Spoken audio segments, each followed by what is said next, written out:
Sud Radio, les vraies voix qui font bouger la France, 19h-20h, les vraies voix citoyennes, Aurélie Gros, Stéphane Pellet. Citoyens, bon patriotes, rejoins le parti sans culot. Citoyens, citoyennes, on vous court. Des citoyens propres dans une ville propre, nos enfants nous regardent. Pour l'honneur, pour servir, pour la gloire, nous avançons. Je suis un citoyen ordinaire. Citoyen, soldat, frère, père. Citoyens. C'est mon devoir de citoyen. Je n'ai qu'une voix. Bienvenue dans les vraies voix citoyennes. On est ravis de vous retrouver comme chaque lundi avec Aurélie Gros et Stéphane Pellet. Bonsoir Aurélie, bonsoir Stéphane. À tous les deux. Bonsoir à tous les trois.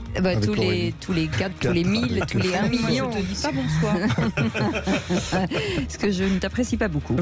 En tout cas, ce sont les coprésidents du G500 citoyens, l'ONG citoyenne, avec un grand nombre d'associations et plus de 750 000 sympathisants. Ça monte. Bientôt le million. C'est ça. Voilà, le million c'est ça. Bientôt grâce à Sud Radio. Ouais, en tout cas. croise les doigts. Ouais, c'est ça. On n'a pas Et le choix. encore des sujets qui nous concernent et qui vous concernent, ces associations, puisque le but des associations, c'est de vous aider, forcément, de vous soutenir.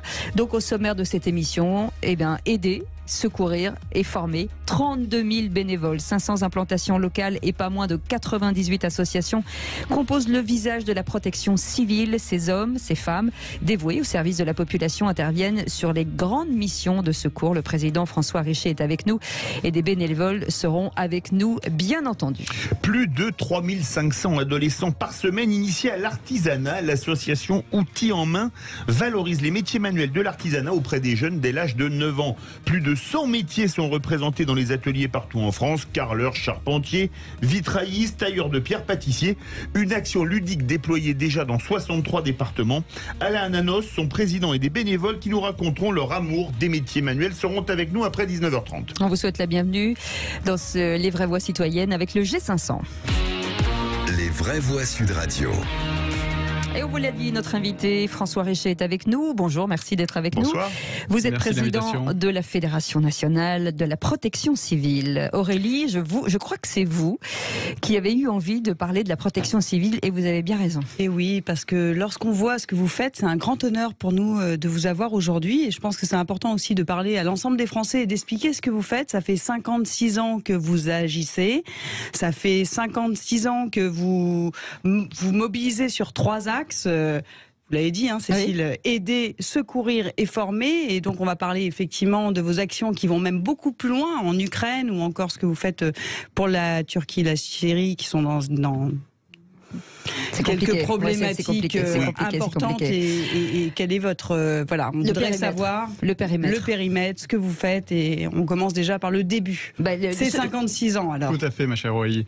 Mais la protection civile, c'est plus de 32 000 bénévoles, comme vous l'avez très bien dit, qui maillent l'ensemble du territoire national, avec 3 missions principales qui tournent autour de l'aide, de la formation et du secours. Le secours, il est divers et varié. Il va aussi bien du secours du quotidien, au travers des différentes postes de secours, dispositifs de secours que l'on peut mettre en œuvre au sein de toutes les villes, des villages, des collectivités, pour venir pour prendre en charge les victimes sur différentes manifestations, qu'elles soient sportives, culturelles, festives. Et c'est aussi bien le 10 km de Mauriac dans le Cantal, comme les vieilles charrues ou tant d'autres manifestations qui ont lieu et qui maillent notre territoire national. En tout cas, c'est une présence pour prévenir, en tout cas. Exactement. Prévenir et agir et secourir. C'est ça. Tout à fait. Et donc, c'est 78 000 personnes secourues par an. Oui, tout à fait. C'est plus de 78 000 personnes secourues. C'est 20 000 dispositifs de secours. Et j'insiste sur le rôle essentiel qu'ont les bénévoles, les femmes et les hommes qui constituent la protection civile sur cette mission, qui est une mission finalement quotidienne et qui permet à nos territoires de vivre. Parce que sans la protection civile, c'est un grand nombre de manifestations qui n'auraient pas lieu. Parce que sans notre présence, c'est des manifestations qui, réglementairement, ne peuvent pas avoir lieu. Et donc, on participe aussi à la vie locale des collectivités, de l'engagement citoyen, d'autres associations qui permettent à un grand nombre de villes, de collectivités, d'assurer la fête patronale, tout simplement, de leur territoire. On parle de 32 000 bénévoles. On explique quand même qu'il y a une expertise chez bénévoles puisqu'ils sont formés pour agir. Hein. C'est pas du tout venant. Hein. C'est une vraie expertise. Tout à fait. C'est vraiment moi, je qualifie toujours mes bénévoles, les bénévoles de la protection civile, comme des bénévoles professionnels. C'est-à-dire, ils suivent la même formation que les autres acteurs du secours, de la sécurité civile, que nos collègues sapeurs-pompiers. Ils ont le même niveau de formation. On a la même exigence vis-à-vis d'eux sur la formation parce que on ne s'improvise pas secouriste. Notre bénévolat, exactement. Et puis notre bénévolat nous engage à assurer une qualité de service, une qualité de prestation, une qualité de prise en charge d'une victime que tout citoyen peut. Quel âge ont-ils ces bénévoles? Entre quel âge et quel âge? La moyenne d'âge tourne autour de 36 ans. C'est une moyenne 36 ans, tout à fait, avec une réelle parité. C'est globalement une 50-50. Un engagement donc relativement jeune de la part de nos bénévoles. Et issus de tous les milieux professionnels. Tous les milieux. Il y a un âge minimal, un âge maximal? Non, il n'y a pas de limite, mais globalement, la plupart des bénévoles intègrent à partir de entre 14 et 16 ans. Entre 14 et 16 ans, c'est ce que nous on appelle les cadets de la protection civile. C'est une vocation. Voilà. C'est une initiation à cette action de bénévoles de la protection civile. Et puis à partir de 16 ans, ils commencent à rentrer pleinement opérationnels. Stéphane Pellet.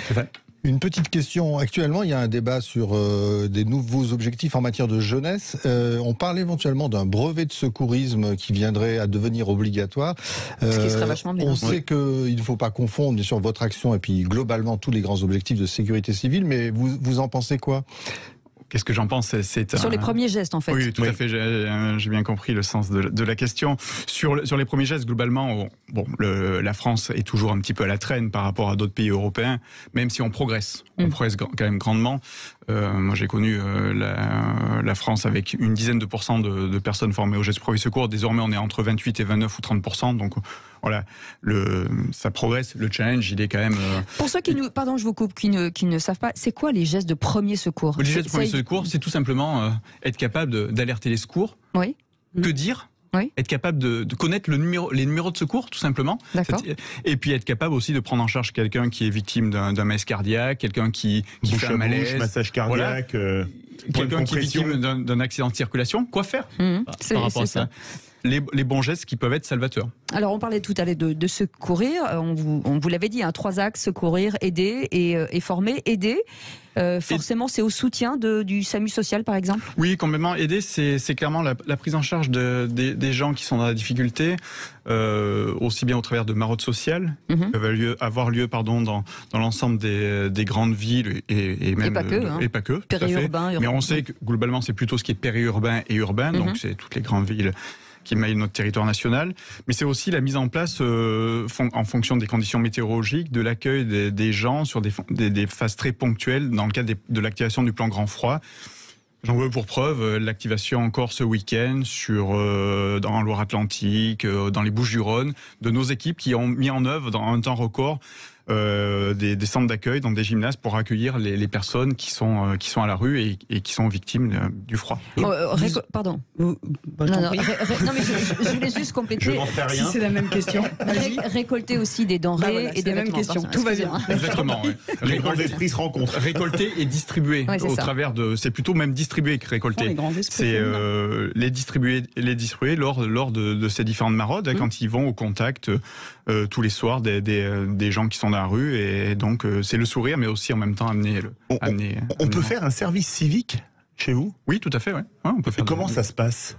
Alors tout simplement, les gens qui veulent faire un service civique au sein des équipes de protection civile prennent contact dans leur département avec la protection civile de proximité, et puis après se met en œuvre cette possibilité de faire des services civiques. On a un certain nombre de services civiques par territoire. À peu près 55 ans, chauve, vous prenez ou pas? C'est une remarque très désagréable. Quelqu'un m'a déjà dit que même si elle avait ses diplômes de secouriste, si je faisais un malaise, elle ne me ferait jamais de bouche à bouche. Non, je ne cite pas de nom, c'est une animatrice qui est assise à ma gauche. Mais fais-le ce soir, là, t'as du monde. Ah, ça y est, je me sens mal. En revanche, je pourrais le faire rouler dans le ravin. On plaisante, bien entendu. Si t'arrives à le pousser. Oui, c'est ça. Former aussi.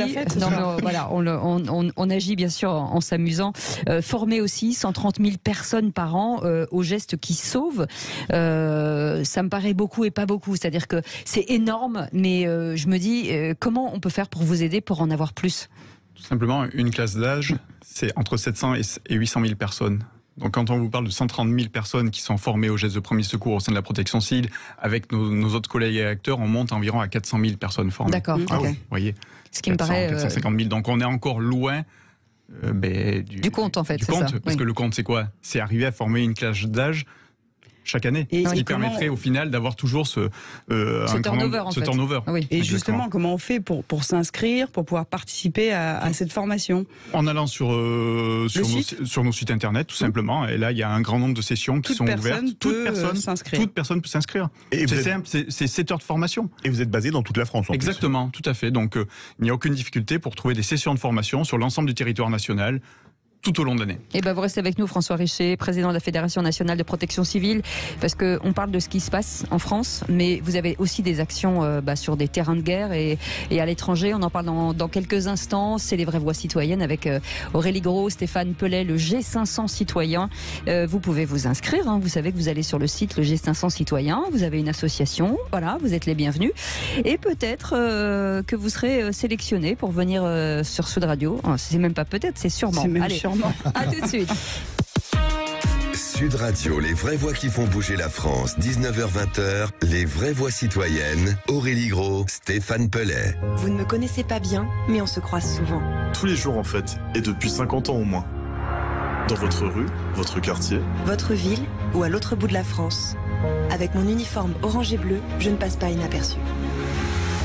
Bienvenue si vous venez de nous rejoindre. On parlait de bien sûr la protection civile. On le rappelle, 32 000 bénévoles, 500 implantations locales et pas moins de 98 associations composent justement ce visage avec notre invité François Richer qui est avec nous, le président de la Fédération nationale de la protection civile. Et je vous remercie beaucoup d'être avec nous. On a fait tout à l'heure l'état des lieux. Qu'est-ce que la protection civile sur le terrain français, mais aussi à l'étranger. Et Aurélie Gros, forcément des actions l'Ukraine par exemple. Aujourd'hui, vous intervenez en Ukraine et vous avez lancé avec l'Association des maires de France une opération vis-à-vis des collectivités territoriales. Donc, ce serait important d'en parler, peut-être pour appeler des collectivités à participer à cet élan. Dès le début de la guerre, le 24 février dernier, on se devait d'agir.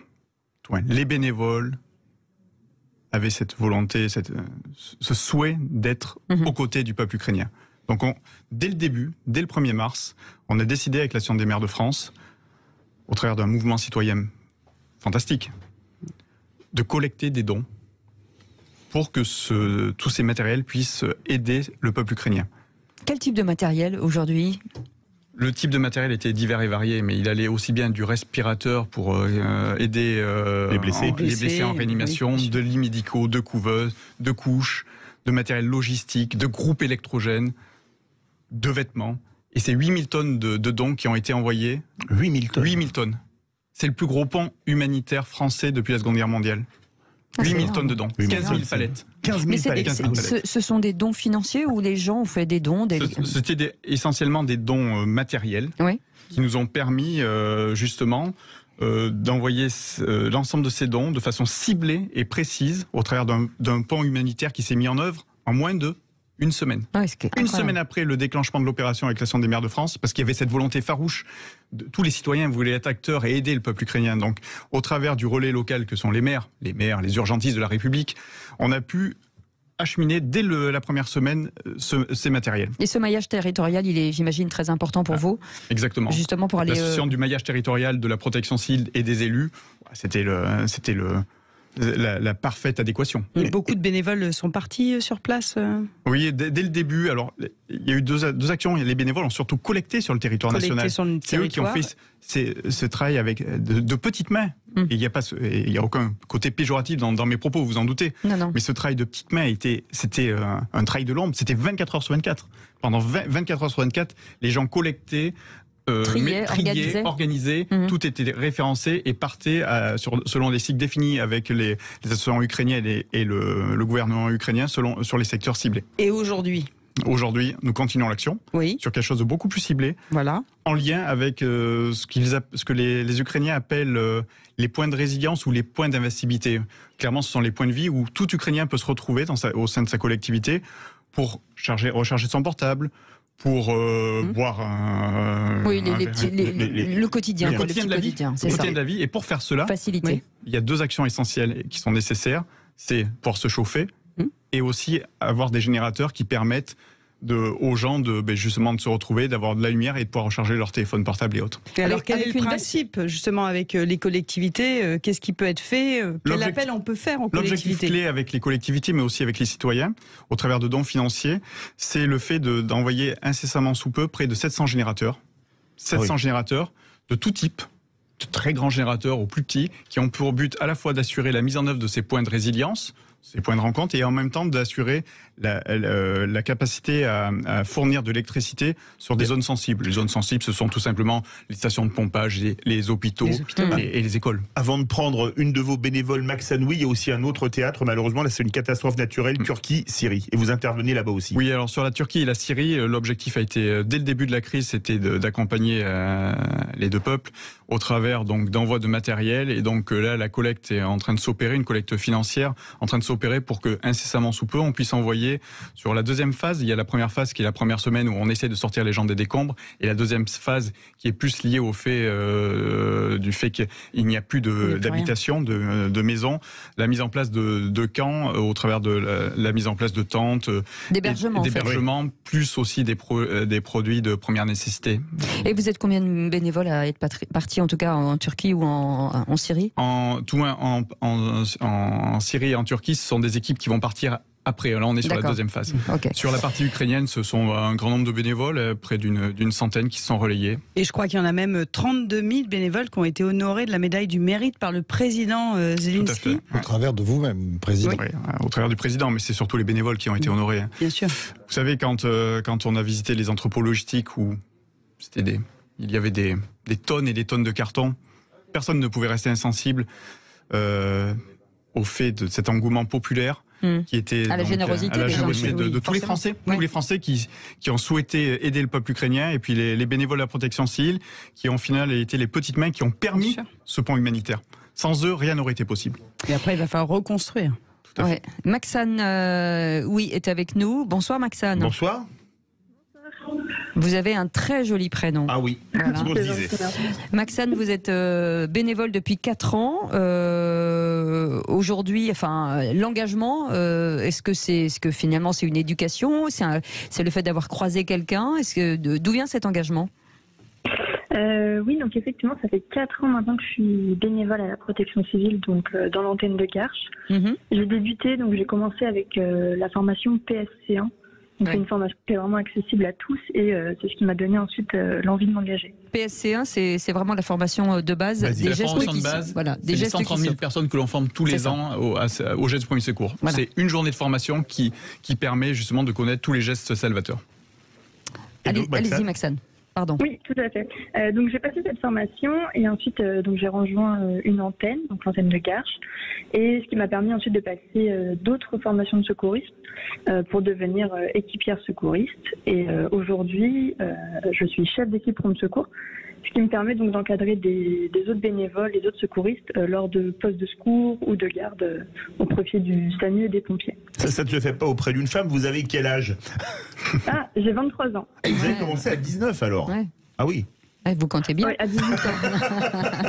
Est-ce qu'il y a différents métiers à la protection civile? Parce que voilà, on voit qu'il y a chef d'équipe, équipe, mais est-ce que finalement tout le monde a la même expertise, ou finalement on se rend compte qu'il y a des expertises différentes, des choses que vous ferez tout le temps à la protection civile, ou alors vous pouvez passer d'une expertise à une autre? On peut passer d'une expertise à une autre. Vous savez, à la protection civile, le chef, comme Maxime, peut être aussi bien quelqu'un qui est de n'importe quelle profession, et l'équipier peut être un polytechnicien. Voilà, c'est la richesse même de cet engagement, c'est que tout le monde se rend compte à la protection civile. C'est comme le G500. La protection civile, tout le monde se rend compte et vient d'horizons différents. C'est intéressant. Et Maxime, comment vous diriez à d'autres personnes qui souhaiteraient s'engager, comment on devient bénévole? Qu'est-ce qu'il faudrait faire pour qu'il y ait plus de bénévoles qui viennent? En fait, comme disait François, peu importe l'âge ou l'expérience ou le milieu professionnel, vous pouvez vous engager à la protection civile. Il suffit d'être motivé, d'avoir envie de se rendre utile, d'aider les autres et de rencontrer d'autres personnes. aussi. On a l'impression que c'est un petit côté familial, la protection civile, c'est ça? Tout à fait.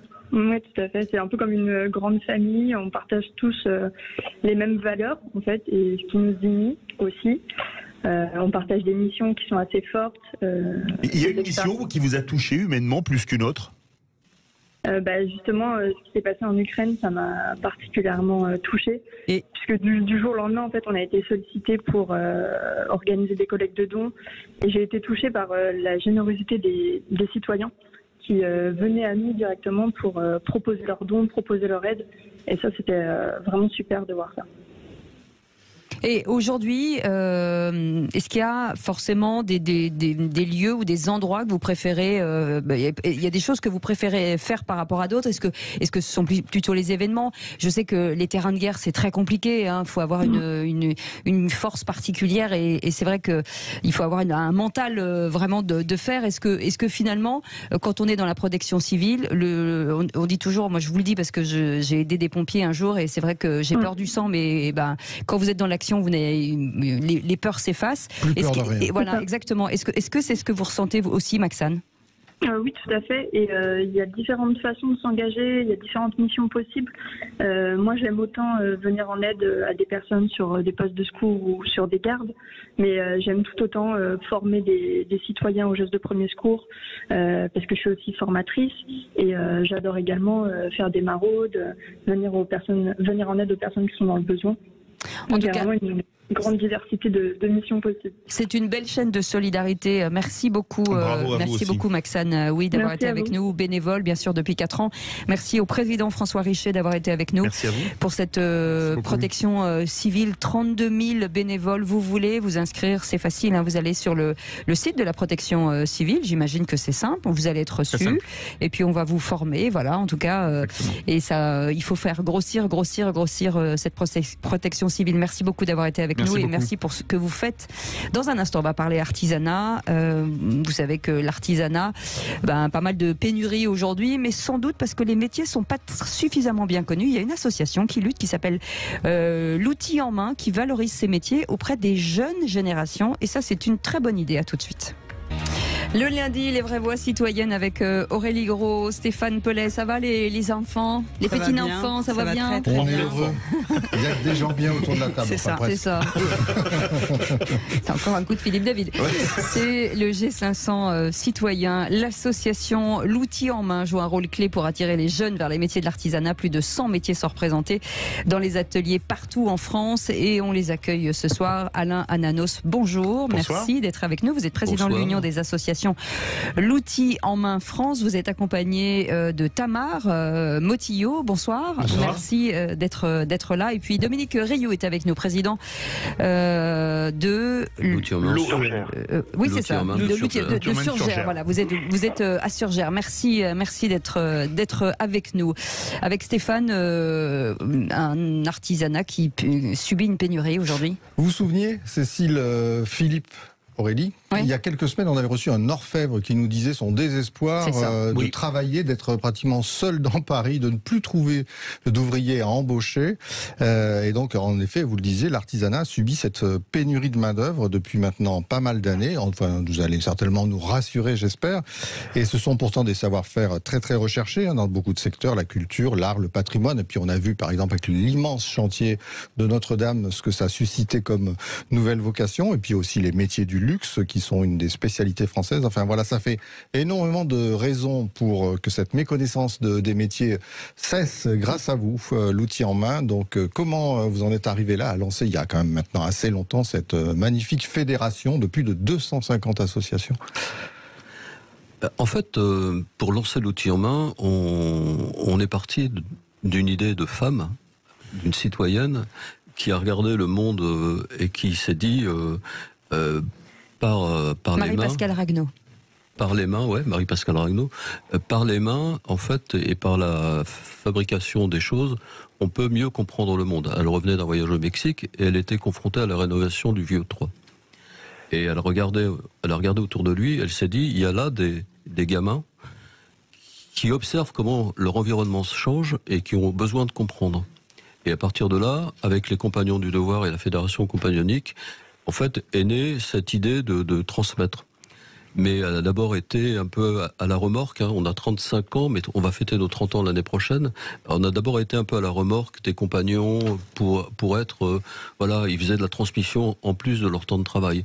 Et la grande idée, c'était d'utiliser ce temps libéré de la retraite et du passage de la retraite, donc franchir cette porte pour effectivement conserver le sens des choses, le sens de la transmission.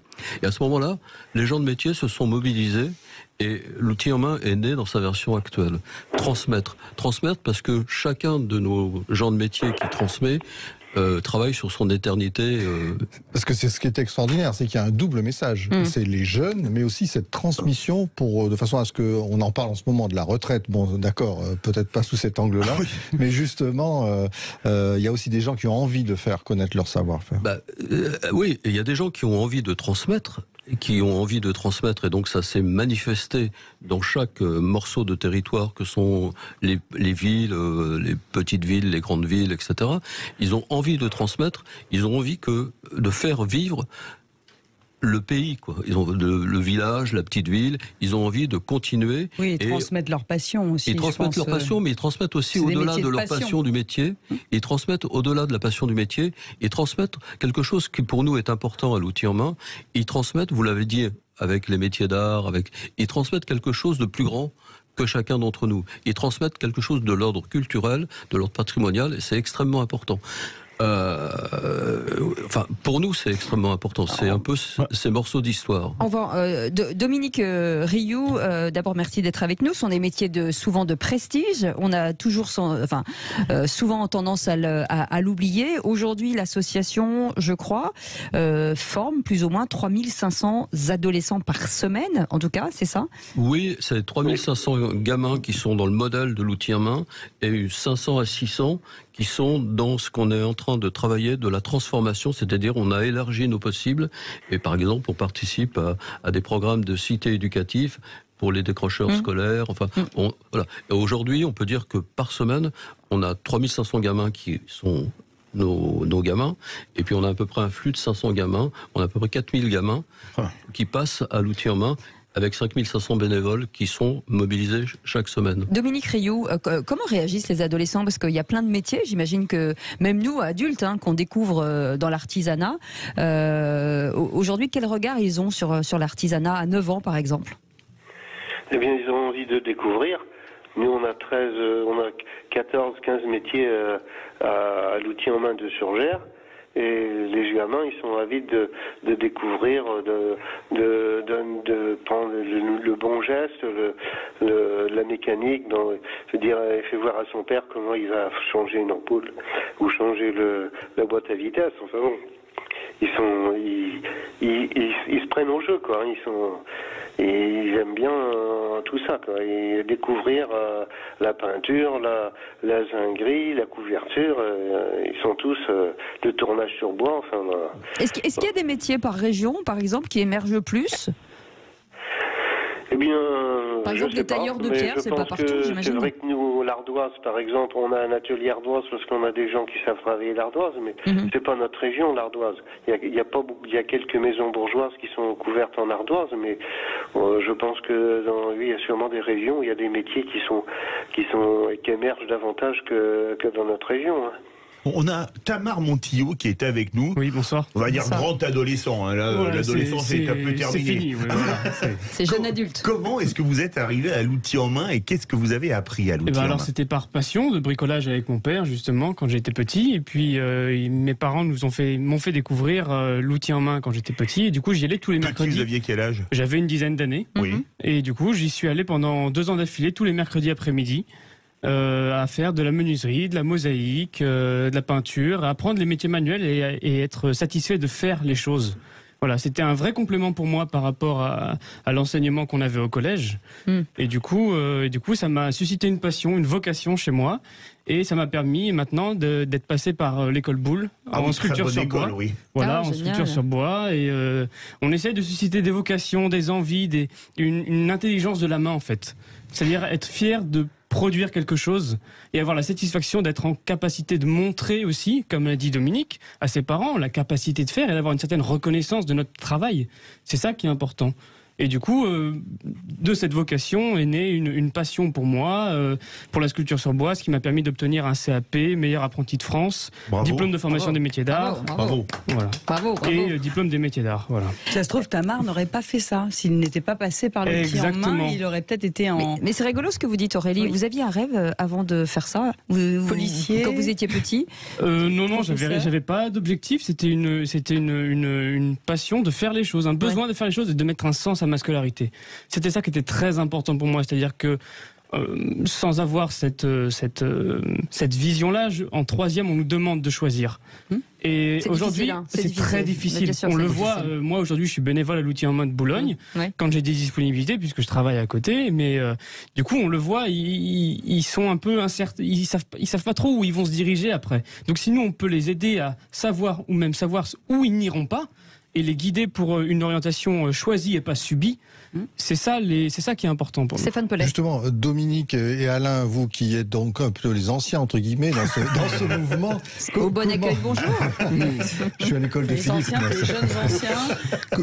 Comment vous pouvez lutter contre ce déterminisme qui fait qu'on a l'impression que certains seraient destinés à des métiers manuels, alors que là, on a la preuve devant nous, avec justement Tamar, que c'est quelque chose d'autre qui a déterminé cette envie. Comment vous y arrivez? Qu'est-ce que vous avez comme message à faire passer ce soir? On parle de la main, mais il faut parler du corps des gamins.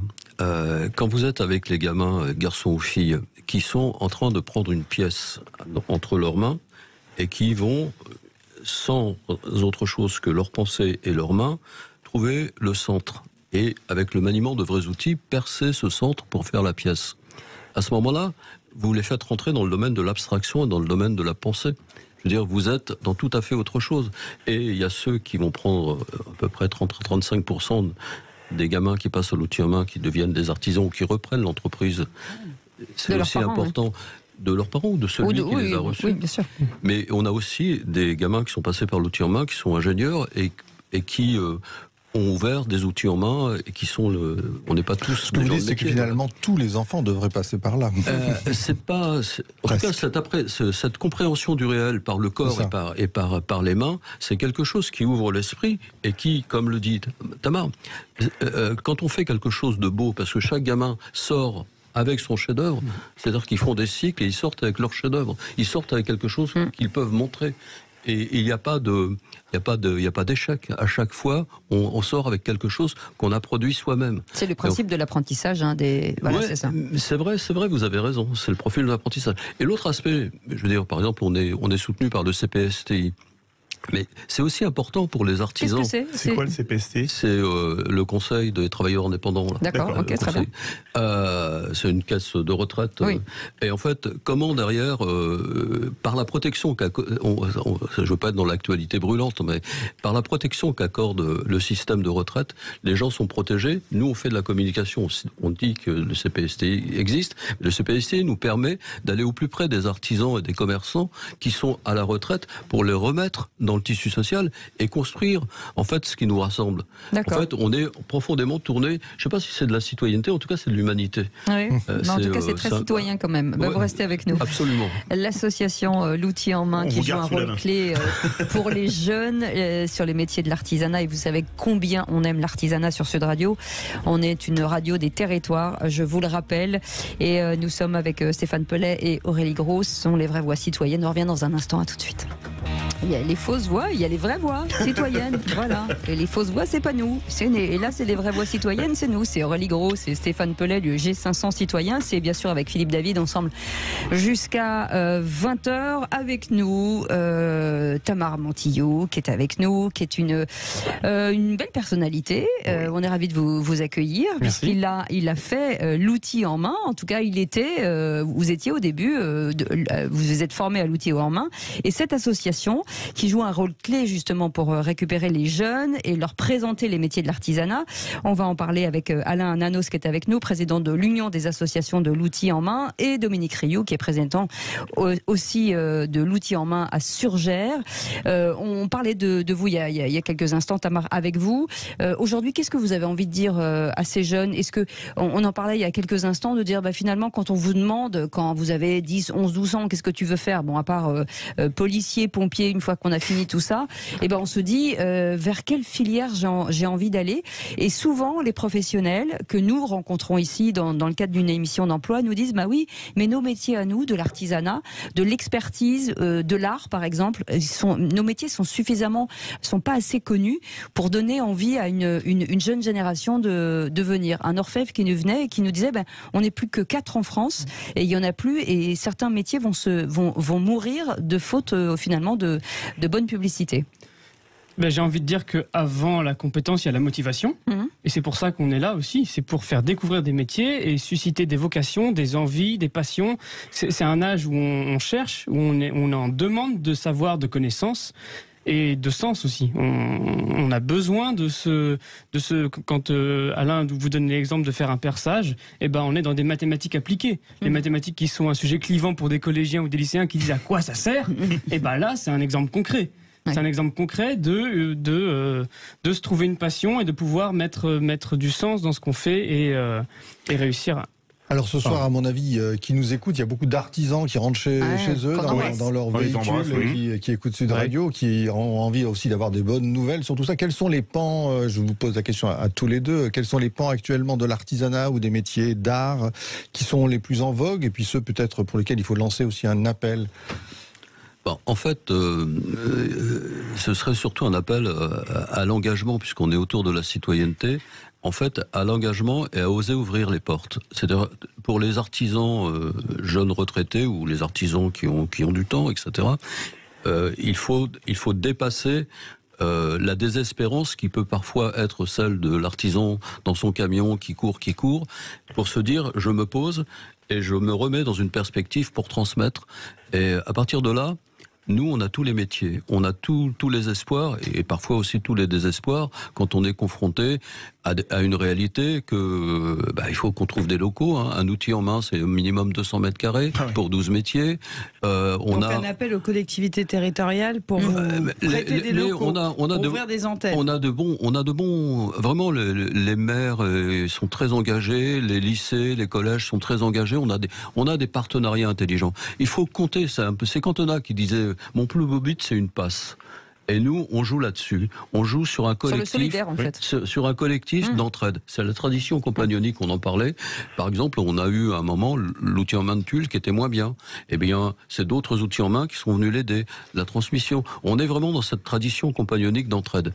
Mais on perd pas le fait que tout ça, ça nous dépasse. C'est comment on fait vivre nos territoires et comment derrière on travaille pour quelque chose qui est de l'ordre de la permanence. C'est-à-dire que, on en parlait, vous en parliez autour de... Alain Nanos. Pardon, je vous coupe. Justement sur cette animation qui est hyper importante que vous mettez en place dans les villes, vous montez un outil en main itinérant. Ah oui, alors ça c'est important. L'outil en main, ça je voulais terminer sur le fait que, par exemple à Saint-Denis, on travaille avec l'association La Flèche on va ouvrir un outil en main au pied de la cathédrale, avec l'association La Flèche, avec l'association, on est en train de regarder comment on va faire avec l'association des femmes des francs-moisins. C'est-à-dire comment rassembler cette universalité de tous les gens autour de cette main qui est quand même essentielle à chacun d'entre nous. Sur les ateliers itinérants... Oui, parce qu'on n'a pas beaucoup de temps, c'est pour ça que je me permets de vous pousser un peu. Non, mais j'ai pas l'habitude, donc je suis pas je vous fais des signes sur les ateliers itinérants, on a regardé, on a une zone blanche, une zone où on est un peu moins implanté, c'est la région PACA. Et donc on a repris un peu l'idée des compagnons de passer de village en village, et en fait on a tous nos bénévoles, on a lancé un appel à tous nos bénévoles, donc on a aujourd'hui 70 à 80 bénévoles de toute la France qui se sont mobilisés, et au début juin, on va faire notre caravane itinérante dans chaque village. 500, dans chaque village. Venez nous voir à Marseille début juin, alors pour raconter cette histoire-là de façon. On a déjà un peu échangé, et en fait, on va animer, on va aller dans les lycées, dans les collèges et sur les places des villages, et avec nos gens de métier, on va animer et on va essayer de susciter de l'engagement. Peut-être n'oublions pas de dire juste qu'en 2022, vous avez été quand même récompensé par le prix Liliane Bettencourt pour l'intelligence de la main. C'est dire la puissance quand même de votre réseau, plus de 250 associations locales, tous les métiers manuels, c'est quand même magnifique. Juste un petit mot avec vous, Dominique Rioux. C'est bien de le dire aussi, ce sont des métiers pérennes et ce sont des métiers qui embauchent. C'est ça qui est important aussi. Bah, tout à fait. On manque de personnel presque dans tous les métiers. Mais ce que je voudrais ajouter, c'est que l'outil en main, c'est pas un apprentissage. C'est de la découverte de la matière et du bon geste. Hein. Mais faut pas confondre l'outil en main. Non, mais le but quand même, à un moment donné, c'est de promouvoir aussi l'artisanat. C'est-à-dire qu'au début, c'est se développer. Absolument. Découvrir surtout la matière et le bon geste. Hein, et puis faire voir si le gamin il a du goût à travailler le cuivre, à travailler le bois ou à travailler la farine, hein, parce que donc c'est permettre au gamin quand il a son stage à faire dans une entreprise, de pas choisir la mauvaise entreprise. C'est ça. C'est de susciter des vocations en fin de compte. Absolument. Merci en tout cas d'avoir été avec nous, Alain Ananos, président de l'Union des associations L'Outil en main France, Dominique Rioux, président de L'Outil en main de Surgères, et merci beaucoup Tamar Montillot d'avoir été avec nous pour ce joli témoignage. En tout cas, ça donne envie de vous suivre et d'envoyer nos enfants. Julie Charvin est avec nous, Stéphane Pellet. Alors, on parle métier d'art, on parle métier manuel, on n'est pas très très loin. Julie Charvin, bonsoir. Bonsoir. On voulait prendre de vos nouvelles. Vous étiez venu donc dans Les Vraies Voix Citoyennes il y a bientôt quelques mois. Maintenant, nous parler d'un... Le 24 octobre dernier, Stéphane. Voilà, le 24 octobre, donc nous présentez un projet magnifique. Vous avez donc composé un livre avec des références notamment en linguistique propres aux jeunes pour faire découvrir les grands classiques. On avait fait en sorte que vous puissiez rencontrer un certain nombre de responsables de l'éducation nationale, mais je crois que vous êtes allé beaucoup plus loin du côté des éditeurs. Est-ce que vous pouvez nous donner quelques nouvelles? C'est notre coup de cœur ce soir. Bonsoir. Donc exactement, en ce moment, en fait, je suis en phase de test avec la maison d'édition donc Nathan et avec la plateforme Léa.fr, qui est un réseau pédagogique qui permet en fait en partie de tester des propositions pédagogiques faites par des auteurs. Donc là, via la plateforme Léa.fr, quelques chapitres de mon livre ont été testés auprès des professeurs, puis en fait auprès directement des élèves en classe de collège à la rentrée de septembre. Et donc si tout ça fonctionne, je serai donc éditée chez Nathan. Génial. Génial. Formidable. Nathan, un grand éditeur scolaire, il faut le dire. Aujourd'hui, est-ce que vous avez des retours de l'Éducation nationale? En effet, j'ai eu un appel avec une représentante de la DGESCO qui doit faire remonter, Direction générale de l'enseignement scolaire, pour les auditeurs qui ne le savent pas. Merci Stéphane, merci Aurélie. Qui doit faire remonter mon travail. On a eu un échange très intéressant et là, je suis un petit peu en attente d'un retour. Ouais, c'est l'Éducation nationale, on va les relancer, bien entendu. Est-ce que vous êtes en train d'écrire un nouvel ouvrage ou pas? Ou vous travaillez au second? Alors, je vais devoir bientôt attaquer de travailler sur un deuxième pour la rentrée, qui sera certainement Claude Gueux. Et une thématique particulière? Ça sera plutôt autour du travail. Voilà. Faut l'envoyer à Philippe David. En tout cas, vous nous tiendrez au courant, Julie? Oui, merci. Merci en tout cas d'avoir été avec nous. Merci et on remercie toutes ces belles associations encore une fois. On était avec la protection civile. On vous rappelle 32 000 bénévoles. Si vous voulez en faire partie, c'est facile. Vous allez sur leur site internet et vous serez forcément les bienvenus. Et puis cette belle association, l'association Outils en main, qui valorise les métiers manuels de l'artisanat auprès des jeunes enfants à partir de 9 ans. Si vous voulez, c'est pareil, j'imagine c'est une inscription, il y en a un petit peu partout en France, vous vous renseignez, 63 départements. Aujourd'hui, si vous voulez même ouvrir l'outil en main, vous renseignez, vous envoyez un petit mail et on vous répondra. Merci beaucoup Stéphane Pellet d'avoir été avec nous, merci beaucoup Aurélie Gros, merci Philippe David. Dans un instant, Yvan Cujus. Yvan Cujus qui reçoit une légende de la chanson française, Michel Jonas. Il reçoit aussi Charlotte Fever et Sylvie Malice. Nous, on se retrouve demain à 17h. Mais tout de suite, on va parler de votre argent. Stéphane Moller, conseil de famille. À demain. Salut, à demain.